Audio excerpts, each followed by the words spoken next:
Hey guys, welcome back to the Data Networking playlist। और आज मैं बात करने वाला हूँ अपनी लेयर है यानी टाइप 3 लेयर है OSI मॉडल की। नेटवर्क लेयर होती क्या है, इसके फीचर्स क्या होते हैं, फंक्शनैलिटीज़ क्या होती है और डिज़ाइन इशू क्या क्या देखने को मिलते हैं अपने नेटवर्किंग लेयर में, अपन सब पढ़ने वाले हैं। तो चलिए शुरू करते हैं। अगर चैनल को सब्सक्राइब अभी भी नहीं किया है तो जाके प्लीज़ करके आओ। तो चलिए शुरू करते हैं नेटवर्क लेयर के बारे में। तो देखो, सबसे पहले बात करूँ तो layer 3 in the OSI model is called a network layer.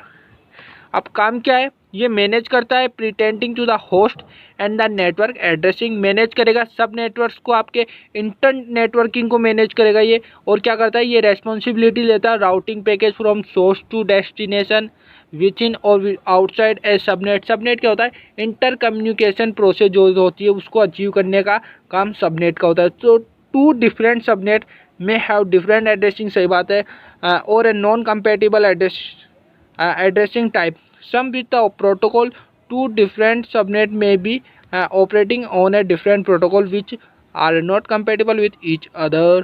So इसकी रेस्पॉन्सिबिलिटी क्या होती है कि ये पैकेट्स को सोर्स से डेस्टिनेशन तक पहुंचाने का काम करता है। उसके लिए अलग अलग डिफरेंट एड्रेसिंग स्कीम्स और प्रोटोकॉल ये यूज करता है। तो अपन अब बात करेंगे इसके फीचर्स क्या क्या होते हैं। वो चलिए फीचर्स की ओर मूव ऑन करते हैं।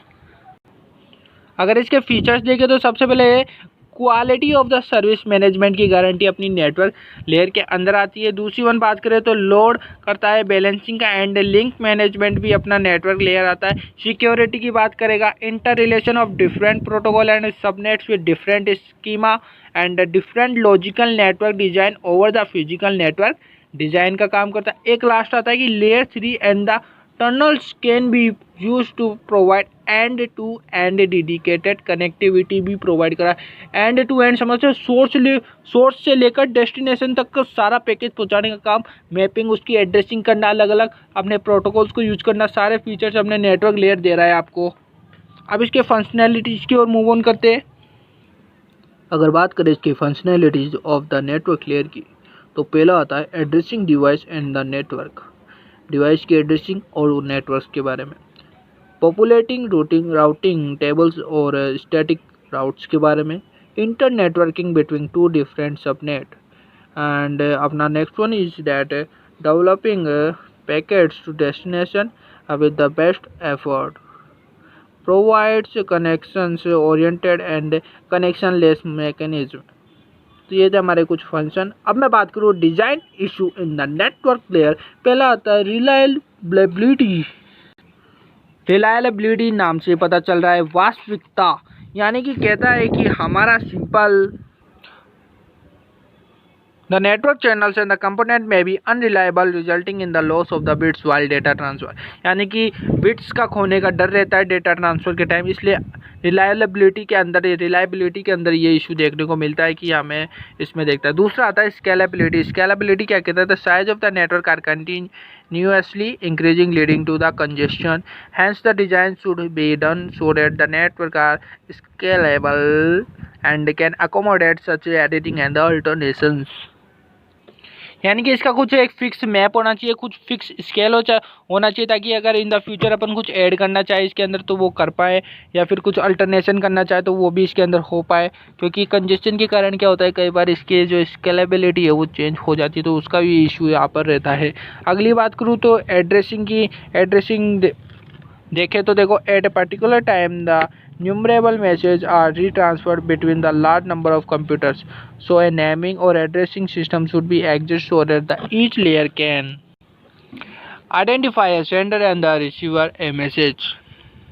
क्या होता है कि बड़े बड़े जो कंप्यूटर होते हैं ना, उसके अंदर यही होता है कि एक साथ अपन जैसे मैसेज भेज देते तो हम आइडेंटिफाई नहीं कर पाते कौन सा सेंडर है कौन सा रिसीवर है।